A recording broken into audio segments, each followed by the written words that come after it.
I'm gonna show you guys once again how I make cinnamon rolls and conchas with the same dough, but I'm gonna do it in a smaller batch this time because I know a lot of you guys are just making it for yourselves and not to sell.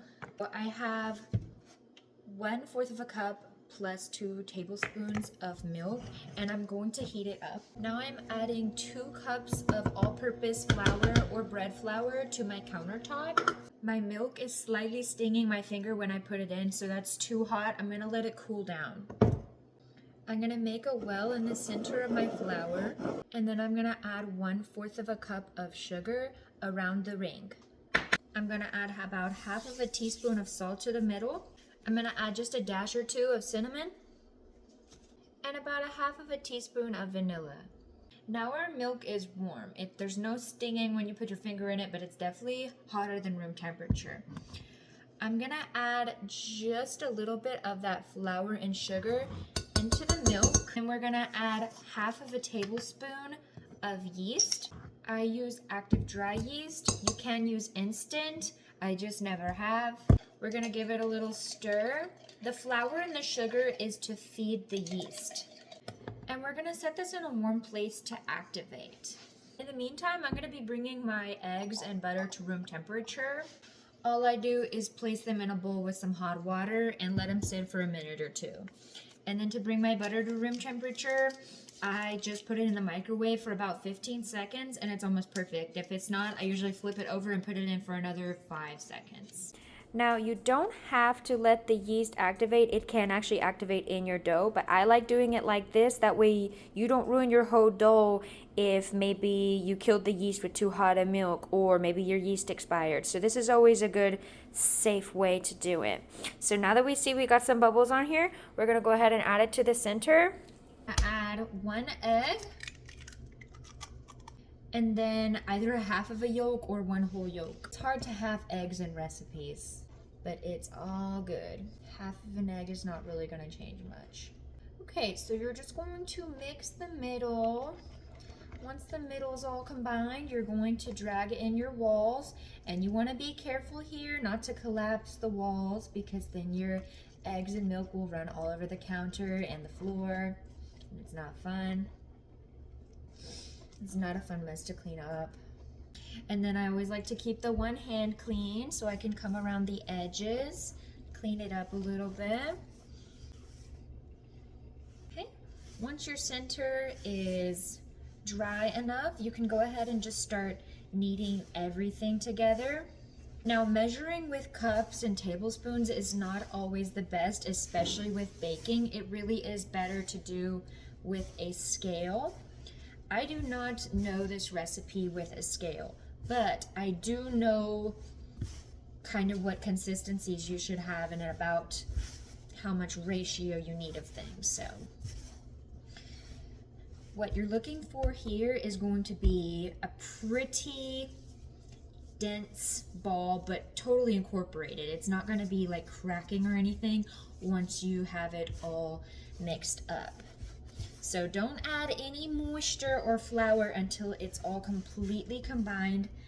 That way you know for sure what you're working with.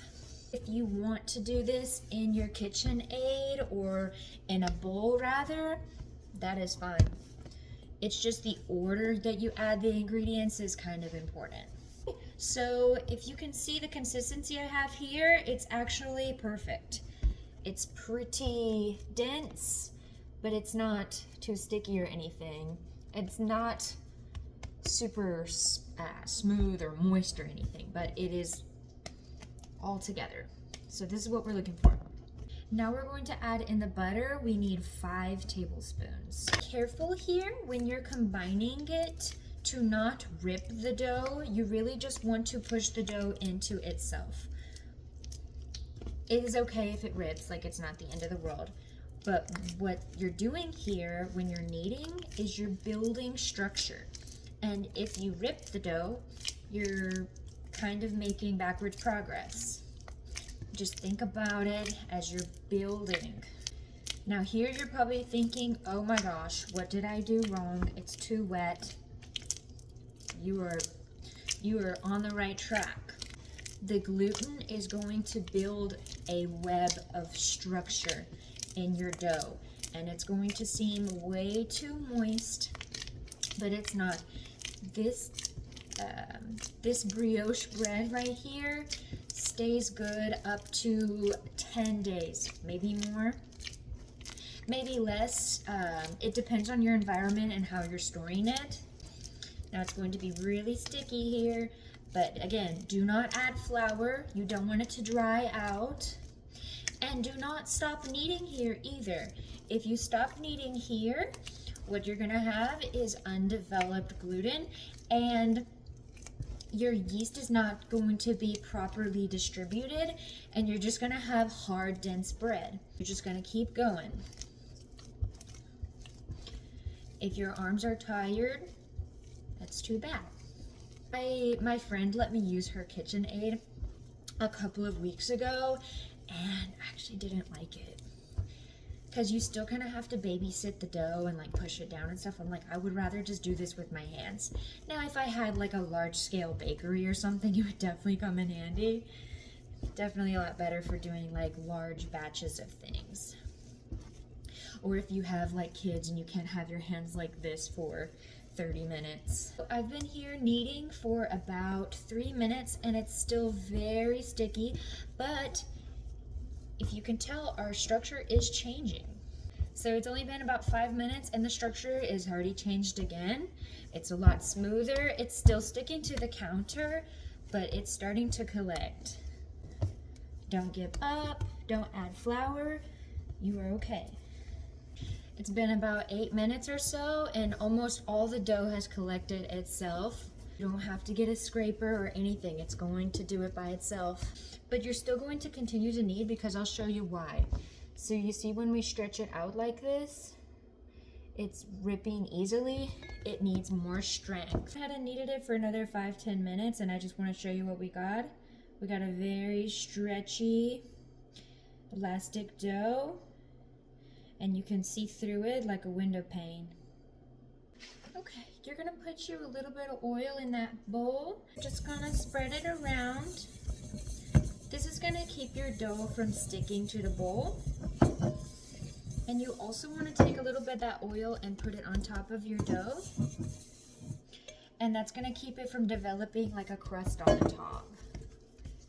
Okay, we're just gonna put plastic over the top. We're gonna let this rest until it doubles in size, 1 to 2 hours. I just turned my oven light on and put it inside there. Unfortunately, I did have to make this in 2 parts, so go to part 2.